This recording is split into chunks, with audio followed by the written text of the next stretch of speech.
Assalamualaikum warahmatullahi wabarakatuh. A'udzu billahi minasyaitonir rajim. Bismillahirrahmanirrahim.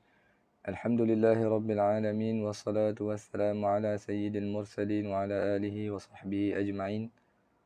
Rabbi shrah lana sudurana wa yassir lana umurana wahlul 'uqdatam min alsinatina yafqahu aqwalana wa tsabbit aqdamana wa tammim taqsirana ya rabbana rabbal alamin. لا حول ولا قوة إلا بالله العلي العظيم. لا حول ولا قوة إلا بالله العلي العظيم. لا حول ولا قوة إلا بالله العلي العظيم. أما بعد، اللهم صل وسلم وبارك على سيدنا محمد وعلى آل سيدنا محمد. أستغفر الله الذي لا إله إلا هو الرحمن الرحيم الحي القيوم الذي لا يموت وأتوب إليه. اللهم اغفر لنا.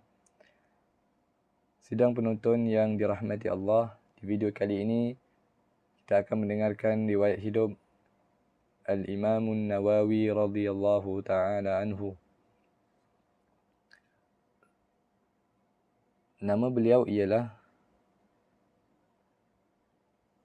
Muhyiddin Abu Zakaria Yahya bin Sharaf bin Marri bin Hasan bin Husain bin Muhammad bin Jum'ah bin Hizam An-Nawawi Asy-Syafi'i Ad-Dimashqi, yang terkenal dengan panggilan Al-Imam Nawawi.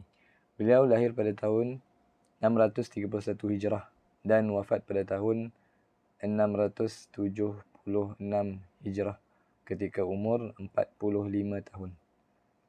Imam Nawawi mengambil tarekat daripada Syekh Yasin Al-Marakishi dan juga berguru dengan Al-Imam Taqiyuddin Abu Ishaq Ibrahim bin Ali bin Ahmad Ibn Fadl, yang terkenal dengan nama Al-Wasiti As-Salihi. Antara karamah yang terzahir pada Imam Nawawi ialah ayahnya pernah bercerita bahawa pada satu malam ketika sedang tidur, ketika itu umur Imam Nawawi sudah mencecah 7 tahun, iaitu pada malam 27 Ramadan. Beliau telah terjaga di tengah malam dan mengejutkan ayahnya dan bertanya, "Wahai ayahku, apakah cahaya yang masuk dan menyinari seluruh rumah ini? Lalu terjaga juga ahli-ahli keluarga yang lain.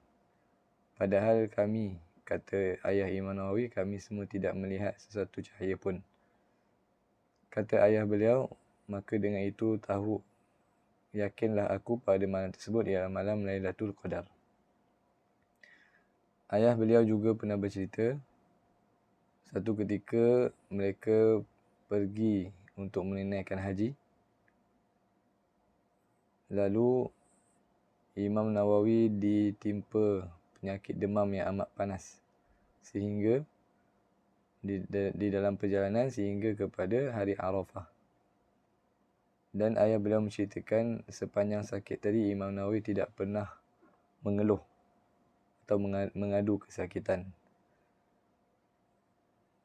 Lalu apabila selesai melakukan haji, apabila mereka pulang ke Damsyik, Allah Ta'ala telah menuangkan ilmu ke dalam hati Imam Nawawi dengan tuangan yang amat banyak sehingga terzahir ilmu-ilmu di dalam dadanya. Dan bermulalah beliau bersibuk dengan ilmu dan mengikut jejak langkah guru-gurunya seperti Abi Ibrahim Ishaq di dalam beribadah dan solat malam dan berpuasa sepanjang hari dan berzuhud dan wara'. Imam Nawawi sewaktu kecil mula menghafal Quran dan mempelajari fiqh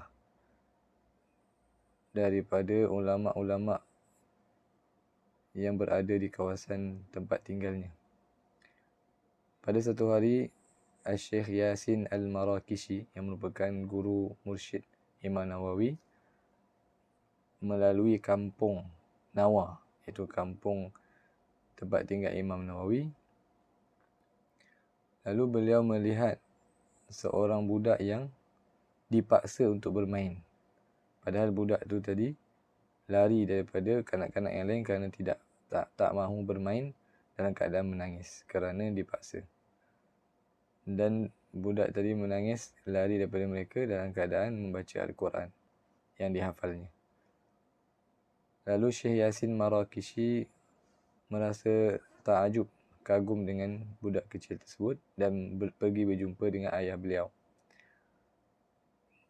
Dan Syekh Yasin menasihatkan kepada ayahnya supaya anaknya ini dikhususkan sepenuhnya untuk menuntut ilmu, kerana satu hari nanti dia akan menjadi orang yang amat hebat. Budak kecil tadi ialah Imam Nawawi sewaktu kecil. Antara karamah lain telah masuk Ibnun Naqib berjumpa dengan Imam Nawawi. Ketika itu Ibnun Naqib ini belum lagi menjadi orang yang menjadi ulama yang masyhur.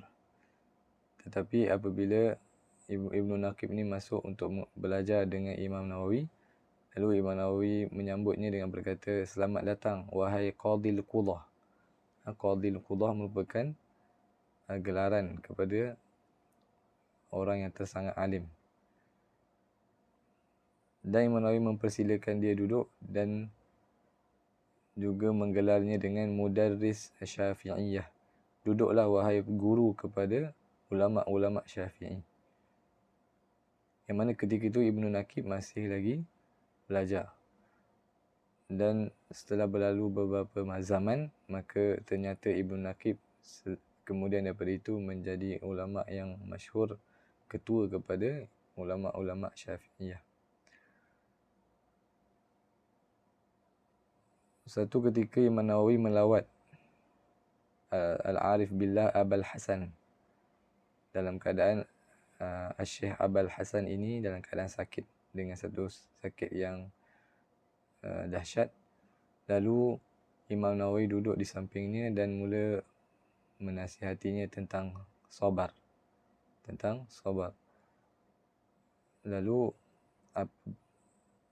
sepanjang Imam Nawawi bercerita tentang kesabaran tadi, kesakitan Syekh Abul Hasan sedikit demi sedikit menghilang. Sehinggalah apabila Imam Nawawi bangkit untuk pulang surai daripada penziarahan, maka tiada lagi berbaki sakit pada Syekh Abul Hasan. Dan antara lain, Imam Nawawi antara ulama yang berfatwa bahawa haram melihat kepada lelaki yang cantik sekalipun tidak dengan syahwat, sekiranya tidak ada hajat. Lalu disebabkan fatwa tersebut, maka orang-orang yang hasad dengki daripada kalangan orang-orang lelaki yang muka cantik ingin menguji beliau dengan menaiki di atas bumbung rumah Imam Nawawi. Lalu apabila Imam Nawawi mengetahui mereka berada di atas, Imam Nawawi memandang ke atas ke arah wajah mereka, dan serta-merta daging-daging yang berada di muka mereka tadi jatuh ke bumi. Antara nasihat Imam Nawawi berkenaan dengan tasawuf amat banyak. Antaranya, Imam Nawawi mempunyai risalah kitab yang beliau tulis yang berjudul Maqasidut Tasawuf. Di dalamnya Imam Nawawi berkata, asas tasawuf ada 5. Pertama, bertakwa kepada Allah pada zahir dan batin. Kedua, mengikut sunnah pada perkataan dan perbuatan. Ketiga, berpaling daripada makhluk. Keempat, redha kepada Allah sama ada sikit ataupun banyak, dan kembali kepada Allah sama ada ketika susah dan senang. Dan Imam Nawawi berkata, cara mendapatkan takwa ialah dengan warak dan istiqamah. Cara mendapatkan mengikut sunnah ialah dengan memelihara dan menjaga akhlak yang baik. Cara untuk berpaling daripada makhluk ialah bersabar dan bertawakal. Cara untuk mendapatkan ridha ialah dengan qanaah dan tafwid. Dan cara untuk kembali kepada Allah ialah dengan bersyukur ketika senang dan bergantung kepada Allah ketika susah.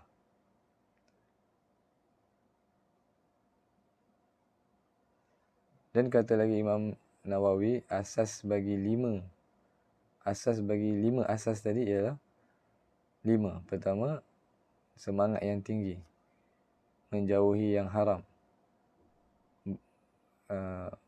kuat berkhidmat, meluluskan azam, dan mengagungkan nikmat. Antara perkataan Imam Nawawi lagi, kata Imam Nawawi, pada satu hari telah terlintas di dalam benak fikirannya untuk mempelajari ilmu perubatan. Lalu beliau membeli kitab Al-Qanun yang dikarang oleh Ibn Sina. Dan beliau berazam, bercadang untuk bersibuk dengan ilmu tersebut, untuk mendalami ilmu tersebut. Tapi tiba-tiba hatinya menjadi gelap. Selama beberapa hari beliau tidak dapat melakukan apa-apa. Lalu beliau berfikir, apakah penyebab yang menyebabkan hatinya gelap? Maka didapati bahawa disebabkan azamnya untuk mempelajari ilmu tib daripada kitab Al-Qanun. Sekian, aqulu qawli hadza wa astaghfirullahal azim li wa lakum wa lisairil muslimina wal muslimat. Wassalamualaikum warahmatullahi wabarakatuh.